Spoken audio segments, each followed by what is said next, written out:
Next మనము వెల్లుల్లి రెబ్బలు ముందే ఒలిచి పెట్టుకున్నాను నేను. ఆ ఒలిచి పెట్టుకున్న వెల్లుల్లి రెబ్బల్ని ఇందులో కలుపుకోవచ్చు. నేను ఒక 1/2 kg వరకు తీసుకున్నాను. పెద్దగా ఉన్న పాయలు తీసుకున్నాను. మీరు కొద్దిగా ఎక్కువగా కూడా తీసుకోవచ్చు. చూసారు కదా, కొద్ది పెద్ద పాయలు ఉన్నవైతే పచ్చడిలోకి బాగుంటుంది.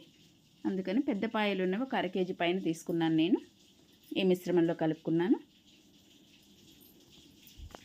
ఇప్పుడు వీటన్నిటిని పూర్తిగా కలుపుకోవాలండి.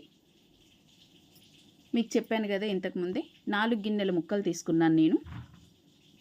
1 గిన్నె కారం, 1 గిన్నెకి తక్కువ 80% ఉప్పు, 8వ వంతు మెంతిపిండి, వెల్లుల్లి రెబ్బలు ఒక 1/2 kg తీసుకున్నాను. నూనె 2 గిన్నెలు సరిపోతుందండి 4 గిన్నెల ముక్కలకి. 2 గిన్నెల నూనె, ఇవి కావాల్సినవి. చెప్పాను కదా 2 గిన్నెల నూనెని.